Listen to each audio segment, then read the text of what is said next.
இந்த மேடையின் மீது இருக்கக்கூடிய அற்புதமான நம்முடைய அன்பு தலைவர்களே, ஒரு துறையில் நிபுணர்களாக எக்ஸ்பர்ட்டாக இருந்து இந்த விழாவுக்கு வந்திருக்கின்றார்.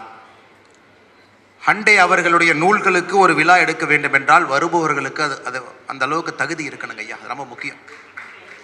இந்த மேடையினுடைய ஆளுமைகளை பாருங்கள்.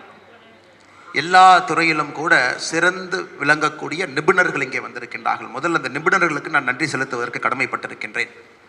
இது ஒரு சாதாரணமான ஒரு புத்தக வெளியீட்டெல்லாம் இல்லைங்க. இந்தியாவில் எங்கேயுமே இது போல் நடக்காது. 97 வருடத்தில் இருக்கக்கூடிய ஒரு மனிதர், வெரி ஷார்ப் பிரெயின். எனக்கு இதுவரை 159 கடிதங்கள் எழுதியிருக்கிறீங்க ஐயா. 3 வருஷத்தில் 159 லெட்டர்ஸ், 159 கடிதங்கள் எழுதியிருக்கிறேன். அரசியல் குறிப்புகள், அட்வைஸ், சஜஷன், வார்னிங் எல்லாமே கொடுப்பீங்க உங்களுடைய குறிப்புகளில். 159 கடிதங்கள் எனக்கு மட்டும் வந்திருக்கு. அது போன்ற எல்லோருக்கும் வந்திருக்கும். அவ்வளோ ஷார்ப்பான ஒரு பிரெயின். மேடையில் ஒரு தலைவர் சொன்னது போல இந்திய அரசியலை பல இடத்துல பார்த்தோம். லெஜிஸ்லேட்டிவ் கவுன்சில் காலத்திலிருந்து எம்எல்ஏவாக, அமைச்சராக, வேறு வேறு காலகட்டத்தில் தமிழக அரசியலை உற்று பார்த்தவங்க. 97 ஆண்டுகள் என்பது சாதாரணமாக இல்லைங்க. It is much more than the age of our country post independence. 47க்கு பிறகு அவர்களுக்கு வரக்கூடிய, அவர்களுக்கு வாழ்த்து சொல்லக்கூடிய மனிதர்கள் அற்புதமாக வந்திருக்கின்றார்கள். குறிப்பாக நம்முடைய நீதி அரசர்கள் PN பிரகாஷ் ஐயா அவர்கள் பேசியதை நாம் எல்லோருமே கேட்டோம்.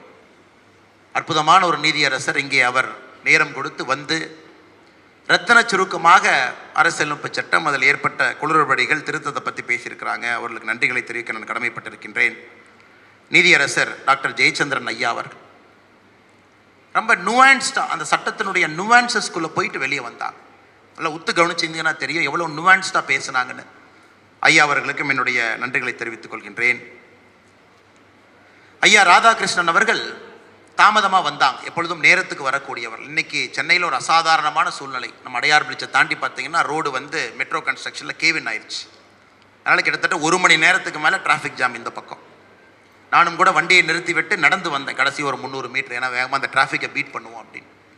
அதனால் தாமதமாக இன்றைக்கி வந்த உடனே மேலே வரும்போதே ரொம்ப அஜிடேட்டடாக வந்தாங்க. ஐயோ தாமதமாயிருச்சு, மன்னிச்சுக்கு. அப்படிப்பட்ட ஒரு அரசியல்வாதியாக இருந்து எல்லா நல்ல குணங்களும் எடுக்கக்கூடிய ஒரு மனிதர் ஐயா KS ராதாகிருஷ்ணன் அவர்கள். அவருக்கு நியாயமாக 1 மணி நேரம் கொடுத்துருக்கணும். அவ்வளோ அற்புதமாக பேசக்கூடிய ஒரு தலைவர். அவர்களுக்கும் என்னுடைய நன்றிகளை தெரிவித்துக் கொள்கின்றேன். ஐயா ஆசீர்வாதம் ஆச்சாரி அவர்கள் நிறைய man of multiple hats. 2G கேஸை இவர் தான் உலகத்துக்கு முதலாக வெளியே கொண்டு வந்தவர். பேராசிரியராக இருக்கிறாங்க. பாரதிய ஜனதா கட்சியினுடைய தலைமை அலுவலகத்தினுடைய சீஃப் லைப்ரரியனாக இருக்கிறாங்க. ரிசர்ச் டிபார்ட்மெண்ட் பார்த்துக்கிறாங்க. நிறைய பொறுப்புகளை சுமக்கக்கூடிய ஒரு தமிழர். டெல்லியில் பாரதிய ஜனதா கட்சியினுடைய தலைமை அலுவலகத்தில் இருக்கக்கூடிய ஆசீர்வாதம் ஆச்சாரியாவுக்கு என்னுடைய நன்றிகளை தெரிவித்துக் கொள்கின்றேன். முக்கியமாக இந்த நிகழ்ச்சியினுடைய தலைவராக தலைமையுரை பேச்சை முடித்துவிட்டு அமர்ந்திருக்கக்கூடிய VIT பல்கலைக்கழகத்தினுடைய வேந்தராக இருக்கக்கூடிய ஐயா டாக்டர் G விஸ்வநாதன் அவர்கள். சில பேர் மட்டும்தான் தமிழகத்தில் இப்படி சொல்ல முடியும். அண்ணாதுரை ஐயா காலத்தில் MLAவாக இருந்து, மறுபடியும் MLAவாக இருந்து, MP-யாக 2 முறை இருந்து, புரட்சி தலைவி அம்மாவனுடைய கேபினெட்டில் அமைச்சராக இருந்து, அதன் பிறகு ஒரு கல்வி குழுமத்தை ஆரம்பித்து இன்னைக்கு உலகத்தினுடைய one of the best universities across the world ரிசர்ச்சுக்கு பெயர் போன VIT-யாக மாற்றியிருக்கக்கூடிய ஒரு வல்லமை வாய்ந்த ஒரு நிபுணர் ஐயா G விஸ்வநாதன் அவர்கள் வந்திருக்கின்றார்கள். அவர்களுக்கும் எங்களுடைய சிறப்பு நன்றிகளை தெரிவித்துக் கொள்கின்றோம். நூலினுடைய கருத்துரை அளிப்பதற்காக வந்திருக்கக்கூடிய அண்ணன் ரங்கராஜ் பாண்டே அவர்கள் மிக அற்புதமாக பேசினாங்க. அண்ணன், நான் இன்னைக்கு அரசியல் பேச முடியாது, காலத்தினுடைய கட்டாயம். காரணம், அண்ணன் பேசலாம், அரசியல் கட்சியை சாராதவர்.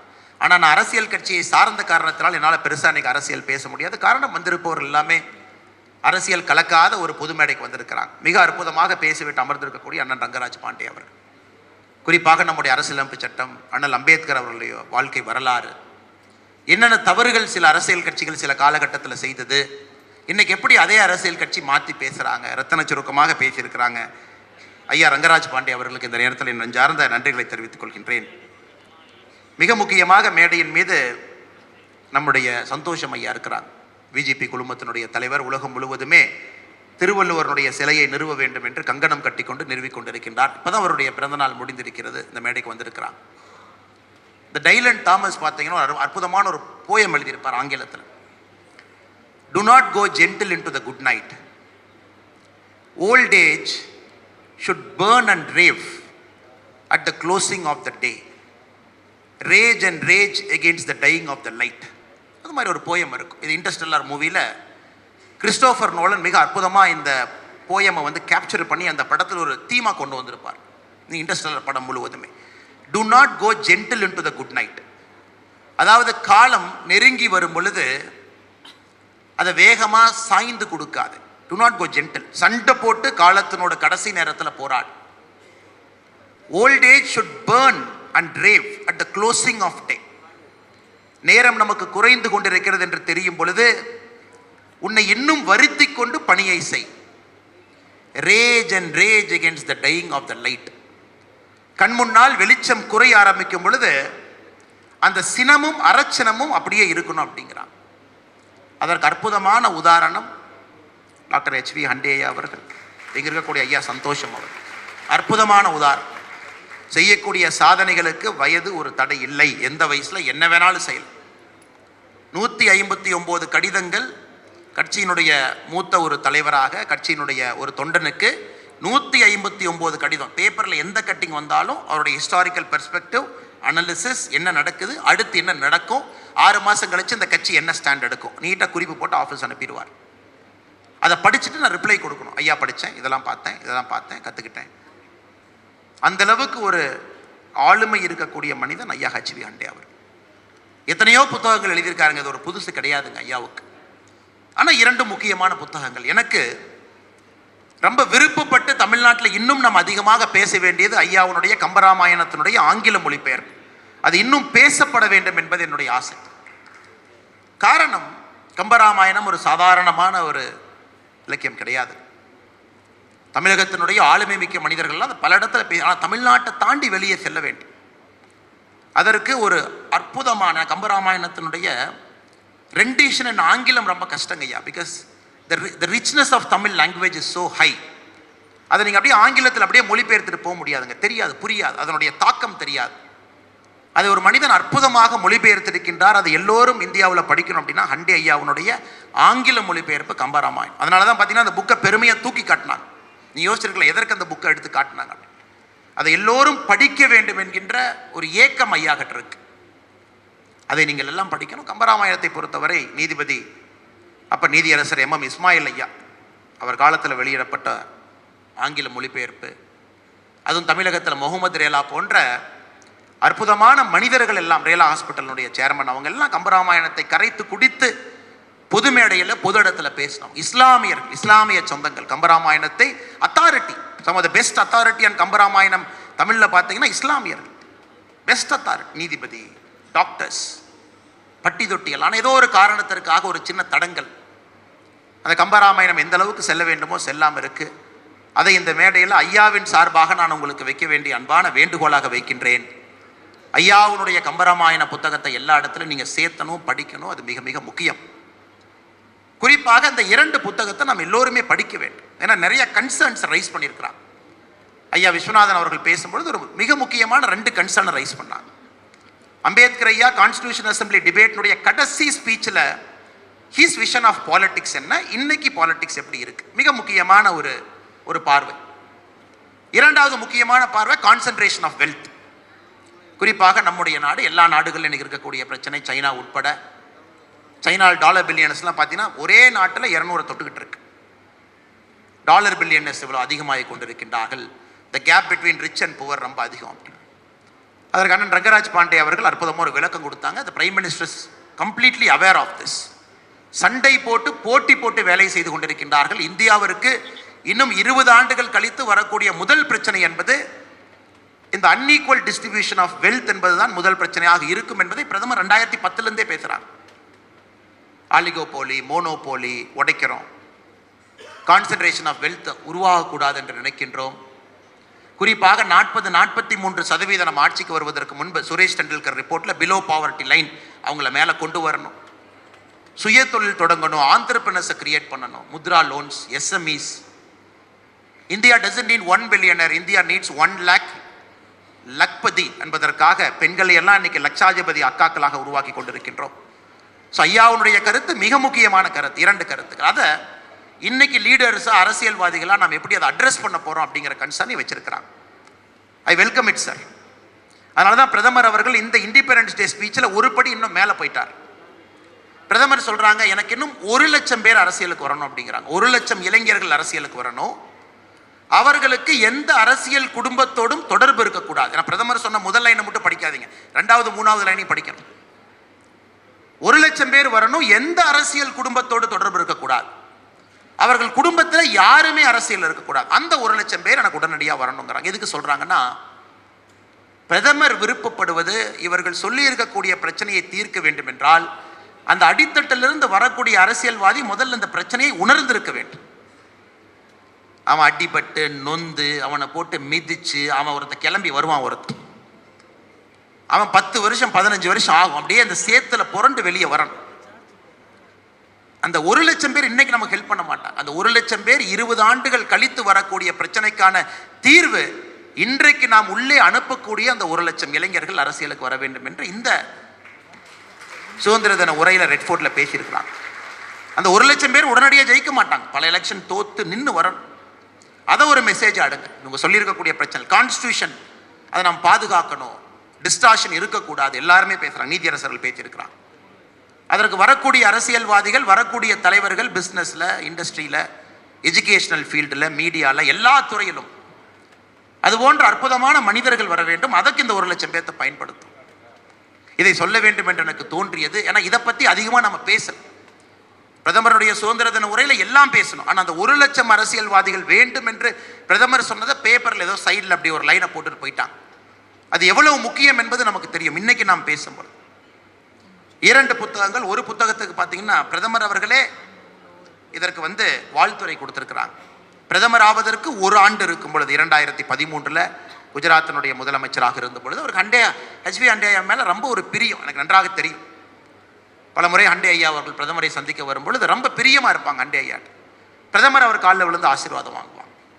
வீல் சேரில் வந்தாங்கன்னா பிரதமர் அவர்கள் ஹண்டே ஐயா வந்திருக்கிறாங்க பார்க்குறக்குன்னு சொன்னால் அவர் அங்கிருந்து கிளம்பி வெளியே நடந்து போய் புரோட்டோக்கால்லாம் தாண்டி ஒரு முறை ஹண்டே ஐயாவை சந்தித்தாங்க. நானும் அப்போ கூட இருந்தேங்க ஐயா.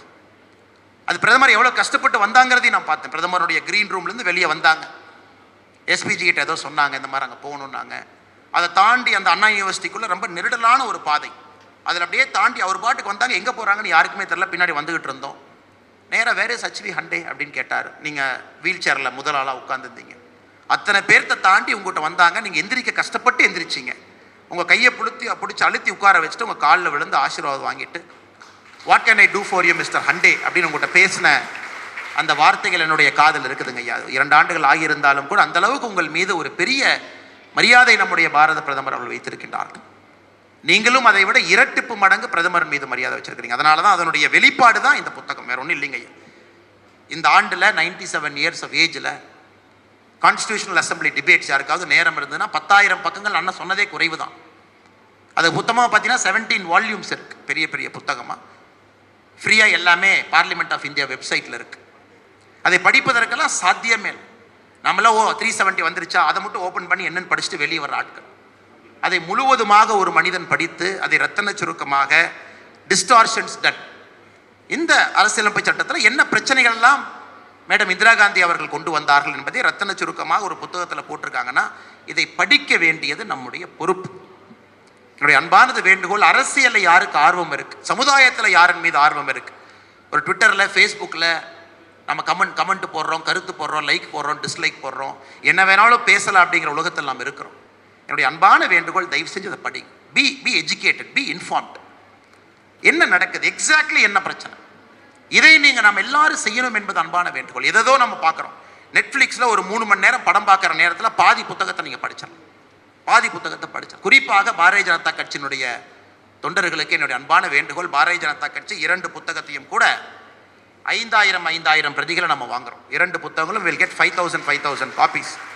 இது நம்ம எல்லா கட்சி அலுவலகத்துக்கு அனுப்புகிறோம். ஏற்கனவே இதுவரை பல புத்தகங்களை வாங்கி அனுப்பியிருக்கோம். ஸோ தயவு செய்து நம்முடைய தொண்டர்கள் இதை வாங்கி படிங்க. ஒரு பொலிட்டிக்கல் டிபேட்டை இன்ஃபார்ம்டாக, மெச்சூர்டாக, ஒரு அகடமிக் ஓரியன்டாக, ஒரு ஹையர் லெவல் ஸ்டேட்ஸ்மேன்ஷிப் டிஸ்கோர்ஸை கொண்டு போக வேண்டும் என்றால் முதல் அரசியல்வாதிகள் படிக்க ஆரம்பிக்க வேண்டும். இது என்னுடைய அன்பான வேண்டுகோள். அதுவும் குறிப்பாக இதுக்குள்ள இன்னும் ரொம்ப உள்ளே போனீங்கன்னா ஒரு 2 கருத்துக்களை மட்டும், அம்பேத்கர் ஐயாவை பற்றி ஒன்று, குறிப்பாக இந்த எமர்ஜென்சி டிஸ்டார்ஷனை பற்றி 1-2 கருத்துக்களை மட்டும் உங்கள் முன்னால் பதிவு செய்ய வேண்டும் என்று நினைக்கின்றேன். ஒரு அரசியல்வாதியாக அல்ல, அரசியலமைப்பு சட்டத்தை நம்பக்கூடிய ஒரு மனிதனாக. அம்பேத்கர் ஐயா வந்து ஒரு அசாதாரணமான மனிதர். இந்த புத்தகத்தில் வந்து மரியாதை செய்திருக்கின்றார். ஏன்னா வைஸ்ராய்ஸ் கவுன்சில் இருந்த பொழுது, சுதந்திரத்திற்கு முன்பு அம்பேத்கர் ஐயா was a part of the viceroy's council. அது சாதாரணமாக இல்லை. ஒப்புக்கு சப்பானே அம்பேத்கர் ஐயாவை கூப்பிட்டு ஒரு பதவி கொடுக்கலை. He was in charge of irrigation. இந்தியாவுடைய நீர் மேலாண்மை சம்பந்தப்பட்ட துறை வைஸ்ராய்ஸ் கவுன்சிலில் அம்பேத்கர் ஐயாவுடைய காலத்தில் கையில் இருந்துச்சு. அம்பேத்கர் ஐயா நமக்கெல்லாம் சட்டமேதைன்னு ஒரு சின்ன ஒரு வட்டத்துக்குள்ள அடைச்சி வச்சார்.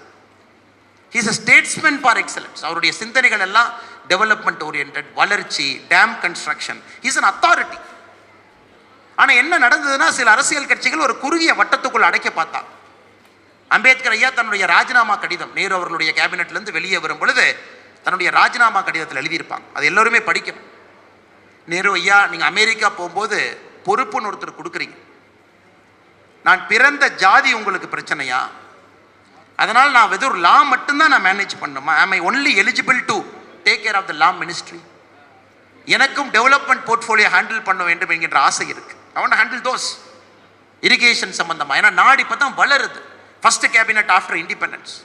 இந்த நாட்டினுடைய வளர்ச்சி முக்கியம். அதில் எனக்கு நிபுணத்துவம் இருக்கு. என்னுடைய ஆர்டர் ஆஃப் பிரசிடென்ஸ் இந்த கேபினெட்டில் எங்கே வச்சிருக்கீங்க? Where is my order of precedence? உங்களுக்கு அப்புறம் நம்பர் 2, நம்பர் 3 நான் எங்கே இருக்கேன்? இது இன்றைக்கும் தமிழகம் உட்பட எல்லா மாநிலத்திலும் அதான் நடந்துகிட்டு இருக்கு. ஒரு சமுதாயத்தில் பிறந்துட்டீங்களா, order of precedence number 33 out of 35 cabinet ministers, order of precedence 34 out of 35 cabinet. இதை அம்பேத்கர் ஐயா அப்பவே உடைக்கணும்னு நினைச்சார். சண்டை போட்டு தான் வெளியே வந்தார். இதை நாம் நன்றாக உணர்ந்து கொள்ள வேண்டும்.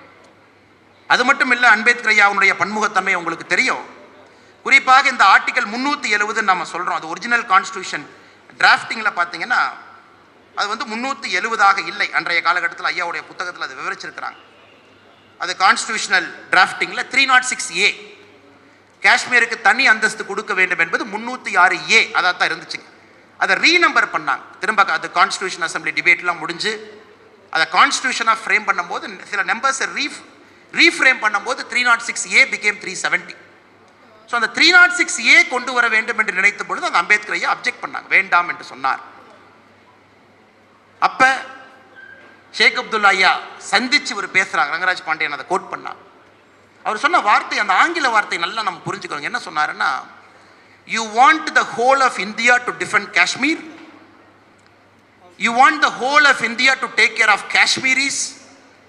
But you don't want Kashmir to be a part of the rest of the India. This is treason which I disagree. தமிழில் சொன்னாங்க. இதை நான் ஏற்றுக்கவே மாட்டேன்னா. இந்தியா எல்லாம் சேர்ந்து காஷ்மீரை டிஃபெண்ட் பண்ண.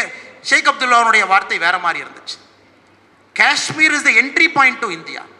ஸோ நாங்கள் உங்களுக்கு முக்கியம், பிகாஸ் நாங்கள் ஜியோ பொலிட்டிக்கல் சென்டராக இருக்கிறோம். எங்களை நீங்கள் சரியாக பார்த்துக்கலீங்கன்னா உங்களுக்கு பிரச்சனை வரும். அது அப்போவே இந்த சோகால் செசஷன், இந்த பிரிவினைவாதத்துக்கெல்லாம் அப்போவே தடை போட்டு தான் 306A எனக்கு வேண்டாம் என்று சொல்லி நான் செய்ய மாட்டேன் என்று சொன்னாங்க. அது எப்படி வந்துச்சு அப்படின்னு நாம் நல்லா புரிஞ்சுக்கணும். 306A அம்பேத்கர் ஐயா செய்ய மாட்டாங்க. எப்படி கொண்டு வந்தாங்க? அன்னைக்கு ஹரிசிங் ராஜாவினுடைய திவானாக, ஒரு பெரிய சட்டமேதையாக, ஒரு மிக முக்கியமான இந்தியாவினுடைய ஒரு அரசியல் தலைவராக இருந்த கோபால்சாமி ஐயங்கார் அவர், நேரு ஐயா சொல்றாங்க, இது அம்பேத்கர் ஐயா செய்ய மாட்டாங்க, கோபால்சாமி ஐயங்கார் ஐயா நீங்க செய்யுங்க அப்படின்னு. உடனே கோபால்சாமி ஐயங்காருக்கு நல்லா தெரியும் இது எப்படி கொண்டு வரணும். Is a very smart man. அவருடைய வேலை என்ன, நேரு ஐயா சொல்லிட்டாங்க 306A கொண்டு வரணும். 306A கொண்டு வர்றதுக்கு ஃபர்ஸ்ட் ஒரு வேலை செய்கிறார். அதாவது இந்த கான்ஸ்டிடியூஷனல் அசம்பிளிக்கான காஷ்மீருடைய 4 பேரை ஃபர்ஸ்ட் செலக்ட் பண்ணணும். அந்த 4 பேரை வந்து நாமினேஷன் பேசிஸில் கொண்டு போகிறாங்க. அதாவது அன்றைய காஷ்மீருடைய சோகால்டு பிரைம் மினிஸ்டர் அவர் நாமினேட் பண்ணலாம் 4 பேர். அந்த 4 பேரை நாமினேட் பண்ணிக்கிறாங்க. அந்த 4 பேர் நமக்கு தெரியும். மிர்சா முகமது அப்சல் பேக், மௌலானா முகமது சையத் மசூதி, மோட்டிராம் பேக், ஷேக் அப்துல்லா அவர்கள். 4 பேரை ஷேக் அப்துல்லா அவரே நாமினேட் பண்ணுறாங்க. 4 பேர் ரெக்கமெண்ட் பண்ணுறாங்க அம்பேத்கர் ஐயாவுக்கு, ஆல்ரெடி கிருஷ்ணசாமி ஐயங்கார் அவர்களுக்கு, கோபால்சாமி ஐயங்கார் அவர்களுக்கு. கோபால்சாமி ஐயங்கார் அவர்களுக்கு 4 பேர் ரெக்கமெண்ட் பண்ணுறாங்க காஷ்மீருக்கு தனி அந்தஸ்து வேண்டும் என்று. இது எப்படின்னாங்க, ஒரு குற்றவாளியை மேடையின் மீது ஏற்றுறீங்க, ஏப்பா நீ குற்றம் பண்ணியிருக்கியா அப்படின்னு. ஐயா நான் குற்றம் பண்ணல அப்படின்னு. உடனே நீதிபதி சொல்கிறேன், இல்லைப்பா அவரே குற்றம் பண்ணலின்னு ஒத்துக்கிட்டாரு, ஒரே ஒரு பார்ட்டை மட்டும் கேட்டு நான் ஜட்ஜ்மெண்ட் எழுதுறேன்னு சொல்கிற மாதிரி காஷ்மீரினுடைய அன்றைய முதல்வராக பிரதமராக இருந்த ஷேக் அப்துல்லா அவர்கள் நாமினேட் பண்ண 4 பேர் தே ரெக்கமெண்ட் டு கோபால்சாமி ஐயங்கார் ஐயா அவர்களுக்கு 306A. ஸோ 306A கொண்டு வந்தாச்சு. அது எப்படி கொண்டு வர்றாங்க பாரு. ஜவஹர்லால் நேரு அவர்களுக்கு தெரியும் இந்த பிரச்சனை தர்ம சங்கடம் எல்லாம். அவர் கிளம்பி அமெரிக்கா போயிடுறார். The day 306A was debated in the Constitution Assembly, Pandit Nehru was not in the Constitution. America பயணமாக போயிடுறாங்க. அப்போ அம்பேத்கர் ஐயா சொல்கிறாங்க, என்னுடைய எதிர்ப்பையும் தாண்டி இந்திய தேசத்திற்கு இதனால் பிரச்சனை வரும் என்று தெரிந்தும் 306A லேட்டர் ஆர்டிகல் 370 அதை கொண்டு வர்றீங்க, அந்த கான்ஸ்டியூஷன் அசம்பிளியில் நான் இடம்பெற மாட்டேன் என்று உள்ளேயே அம்பேத்கர் ஐயா வரல. இன்னைக்கு ஆச்சரியம் பாருங்க, அம்பேத்கர் ஐயாவுடைய பெயரை சொல்லி பிழைப்பு நடத்தக்கூடிய அரசியல் கட்சிகள் எனக்கு election manifesto Jammu and Kashmir கொடுத்துருக்காங்க. Article 370 will come back, separate flag will come back. என்னெல்லாம் இருந்துச்சோ எல்லாம் வந்துடும். கூட்டணி 2 கட்சிகள் போட்டு சீட் ஷேரிங் முடிஞ்சாச்சு, பிரஸ் மீட் முடிஞ்சாச்சு, ஏன்னா எலெக்ஷன் மட்டும்தான் பாக்கி. இதை விஸ்வநாதன் ஐயா அவர்கள் சுட்டி காட்டி இருக்கின்றார்கள். அவர் எந்த அரசியல் கட்சியும் சாராதவர். அப்படி இருந்தும் அன்னைக்கு ஸ்பிரிட் ஆஃப் கான்ஸ்டியூஷன் என்ன, இன்னைக்கு ஸ்பிரிட் ஆஃப் கான்ஸ்டியூஷன் என்ன, அன்னைக்கு எங்கே இருந்தோம் இன்னைக்கு எங்கே இருந்தோம் அப்படி. இதை நம்முடைய சந்ததியர்கள், நம்முடைய தொண்டர்கள், நம்முடைய தலைவர்கள், இங்கே வந்திருக்கக்கூடிய பள்ளி கல்லூரி மாணவ செல்வங்கள் புரிந்து கொள்ளணும். ஹிஸ்டாரிக்கல் அக்யூரசி என்ன நடந்துச்சு, எப்படி கொண்டு வந்தாங்க, எதற்காக HV அண்டே அவர்கள் 97 வயசுல அந்த புத்தகத்தை எழுத வேண்டிய கட்டாயம் அவருக்கு எதற்கு. அதுவும் நான் இதை சொல்ல வேண்டாம் என்று நினைத்தேன், இருந்தும் சொல்லுகின்றேன். கிருஷ்ணகண்டே அங்கே இருக்கிறார், அவருடைய ஆற்றல் மிகுந்த மகன். இந்த புத்தகத்தை வெளியிட வேண்டும் என்று 8 மாதமாக முயற்சி செஞ்சேன் ஐயா. தலைவர்களுக்கெல்லாம் சொல்லணும், மத்திய அமைச்சர் ஒருத்தரை கூட்டிகிட்டு வரணும். We tried our best. Date வரும், ஏதோ ஒரு விதத்தில் கேன்சல் ஆயிரும். சில மனிதர்களை பிடிக்க போவோம், உங்கள் டேட்டு கிடைக்காது. உடனே ஹண்டே ஐயா எனக்கு ஒரு கடைசியாக ஒரு கடிதம் எழுதினாங்க. ஐ want to see the book being released before I die அப்படின்னு ஒரு வார்த்தை அந்த அந்த எனக்கு எழுதிய 157வது கடிதத்தில் இருந்துச்சு. அப்போ நான் சொன்னேன், நம்முடைய இந்த கடைசியாக வர்றேங்க ஸ்ரீகாந்தரனையும் தாயை பற்றி கடைசியாக பேசணும், அதுக்காகத்தான் நான் வெயிட் பண்ணிட்டு இருக்கேன். நான் சொன்னேன்னா இந்த மாதிரி ஒரு வார்த்தையை பயன்படுத்தியிருக்கார். I want to see the book released before I dieங்கிற வார்த்தையை பயன்படுத்தியிருக்கார். இதற்கு மேலேயும் நாம் தாமதப்படுத்தினா அது சரியாக இருக்காதுங்கன்னா, அதனால் நமக்கு ஒரு தலைவரை அழைப்பதை விட பல தலைவர்கள் அழைப்போம். ஸோ பல துறையிலிருந்து அழைப்போம். எல்லோரும் வரட்டும் ஒரு மேடைக்கு என்று சொல்லி தான் இந்த மேடையை நாங்கள் எல்லோரும் சேர்ந்து சேர்த்து இருக்கின்றோம், பூட்டி இருக்கின்றோம். எல்லோரும் டாக்டர் HV அண்டே ஐயாவுக்காக வந்திருக்கின்றார்கள். இந்த நிகழ்வுக்கு எல்லோரும் வந்திருக்கிறாங்க. வேறு வேறு சித்தாந்தங்கள் இருக்குங்க எல்லாருக்கும்.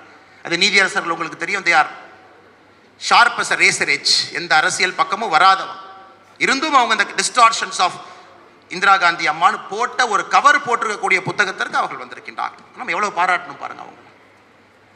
அடுத்து இந்த அரசியலமைப்பு சட்டத்தினுடைய டிஸ்டார்ஷனை பற்றி ஒரே ஒரு கருத்தை நான் முன்னால் வைக்க விரும்புகிறேங்க.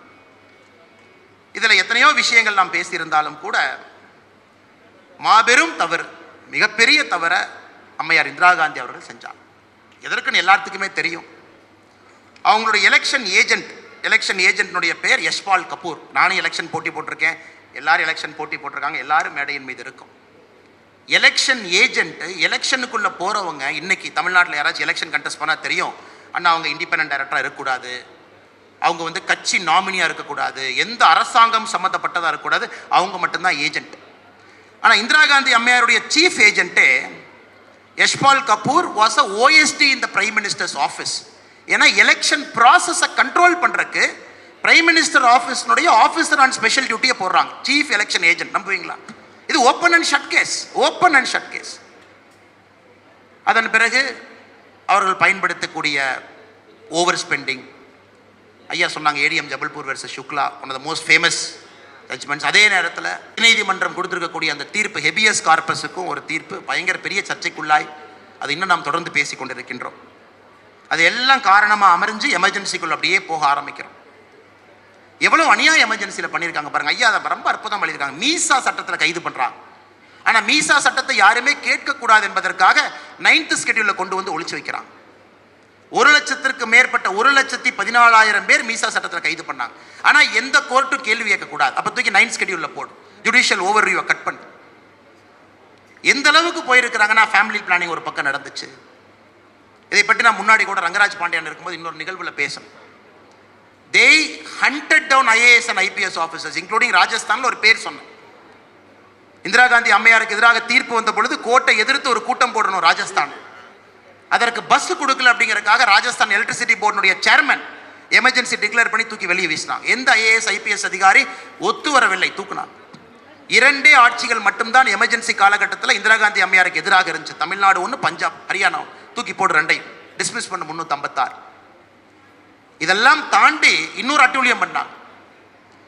தி election of speaker, the election of prime minister, the election of president, election of vice பிரசிடென்ட்டை எந்த கோர்ட் ஆஃப் லாலையும் யாரும் கேள்வி கேட்க முடியாது. ஐயா அதை பற்றி ரொம்ப அழகாக சொல்லியிருக்கிறாங்க 39வது அமெண்ட்மெண்ட். அப்படின்னா அந்த 4 பேரை எலெக்ஷனுக்கு அப்புறம் யாரும் பிரைம் மினிஸ்டர் ஃப்ராடு பண்ணி ஜெயிச்சுக்கலாம், ஆனால் கோர்ட்டுக்கு போக முடியாது.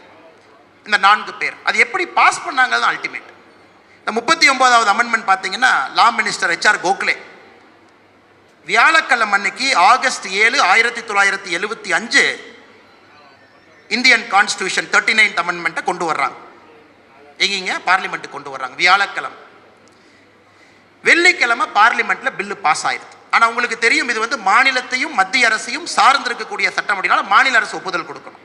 வியாழக்கிழமை கொண்டு வந்தாச்சு, வெள்ளிக்கிழமை பாஸ் பண்ணியாச்சு.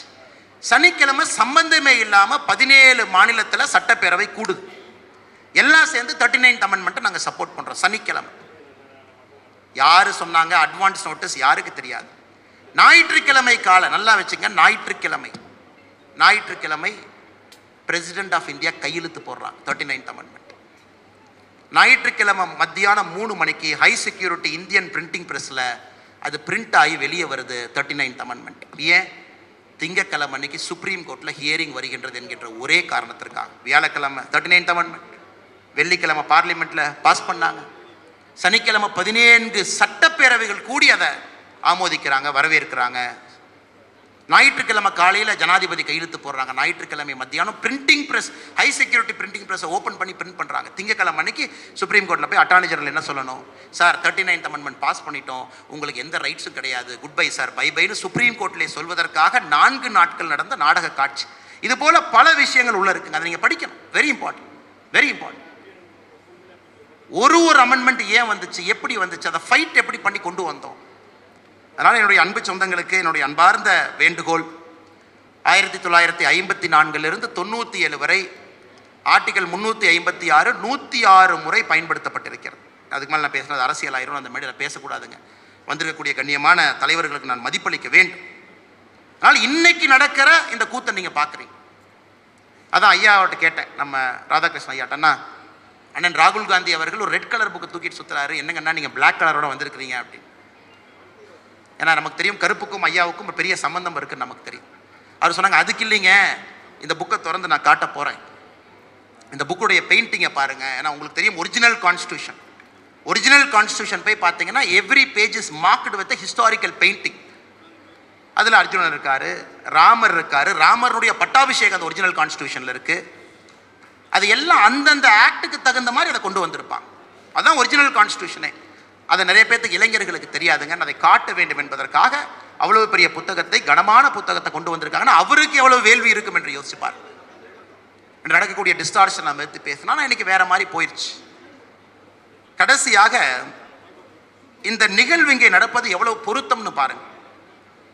இந்த நிகழ்வை நடத்தி கொண்டிருப்பது தமிழ் மொழி அகாடமி. மன்னிக்கவும், என்னுடைய படத்தை அண்ணன் கேட்காம பெருசா போட்டு விட்டார். இதை ஆரம்பிச்சது கியாபி ஐயா அங்கே இருக்கிறார், விஸ்வநாதன் ஐயா ஆரம்பிச்ச அகாடமி. அவருடைய அகாடமி, அவருக்காக ஆரம்பிக்கப்பட்ட அகாடமி. அந்த அகாடமி இன்னைக்கு இந்த புக்கை ரிலீஸ் பண்றாங்க. ஏன்னா ஹண்டி ஐயா அவர்களுக்கும் கியாபி ஐயா அவர்களுக்கும் நெருங்கிய சம்பந்தம் எல்லோருக்கும் தெரியும். அவருடைய புத்தகத்தில் 205வது பக்கத்தில் ஒரு புகைப்படம் போட்டிருக்கிறீங்க. நீங்க இருக்கிறீங்க, முத்தமிழ் காவலர் ஐயா இருக்கிறாங்க, அக்கா மணிமேகலை அக்கா இங்கே இருக்கிறாங்க, அவருடைய மகள் கணவர் கண்ணன் ஐயா இருக்கிறான். அதை ஒரு படத்தை அற்புதமாக கேப்சர் பண்ணியிருக்கீங்க பாருங்க. அது எப்படி போட்டிங்களோ தெரில, எனக்கு இது போன்ற நிகழ்வு இவர்கள் முன்னால் நடந்து கொண்டிருக்கிறது. அவ்வளவு நெருக்கமான ஒரு மனிதர். இன்னைக்கு மகள்வழி மகனாக முத்தமிழ் காவலர் ஐயாவுடைய பேரனாக இருக்கக்கூடிய அருமை சகோதரர் ஸ்ரீகாந்த் அண்ணன் இங்கே இருக்கிறார். முழுவதும் பொறுப்பேற்று இந்த நிகழ்ச்சியை இது போல் நடத்தணும். ஏன்னா இவங்கள்ட்ட தேதி வாங்குறதுலாம் ரொம்ப கஷ்டங்க, எல்லாம் பிஸி பீப்புள். விஸ்வநாதன் ஐயா ஃபாரின்லேருந்து லேண்ட் ஆகிறாங்க, நேராக இங்கே வர்றாங்க. நீதியரசர்கள் இன்னைக்கு எல்லாருமே ஸ்பீக்கிங்கில் அதிகமாக இருக்கிறாங்க. Across India they are more demanded for their speech. அவங்க தேதி 2 பேர்த்த வாங்கணும். ஆசீர்வாதம் ஆச்சாரியை முந்தா நேற்று சாயந்தரம் இங்கேருந்து விமானத்தில் போனார், நேற்று நைட்டு மறுபடியும் இறக்கி விட்டு வந்துட்டோம். சந்தோஷம் ஐயாவுடைய வயது என்ன? இந்த மேடையின் மீது அமர்ந்து நானும் இருக்க வேண்டும் என்பதற்காக எல்லாத்தையும் விட்டுட்டு வந்திருக்காங்க. அவர்கிட்டையும் தேதி வாங்கி ராதாகிருஷ்ணன் ஐயா இப்போ அதிகமாக வந்து அவருடைய கிராமத்து வீடுகளில் அமர்ந்து எழுத ஆரம்பித்து விட்டார். மறுபடியும் அவரும் தென் தமிழகத்திலேருந்து ஓடி வந்திருக்கிறாங்க. ரங்கராஜ் பாண்டே அன்னைக்கு எனக்கு தெரியும், இந்த 2 புக்கை காமிச்சிங்கன்னா அவர் வந்துருவார். நான் சொன்னேன், ரங்கராஜ் பாண்டே அண்ணா ட்ரிக்கே வந்து புக்கு சப்ஜெக்டை காட்டுங்கன்னா வேறு எதுவும் நீங்கள் கன்வின்ஸ்லாம் பண்ண வேண்டாம், கான்ஸ்டியூஷன் சொல்லுங்கள், அம்பேத்கரையான்னு சொல்லுங்கள், அவர் ஓடி வந்துடுவார். ஏன்னா அவருடைய கருத்து முக்கியமான கருத்து, பதியப்பட வேண்டிய கருத்து.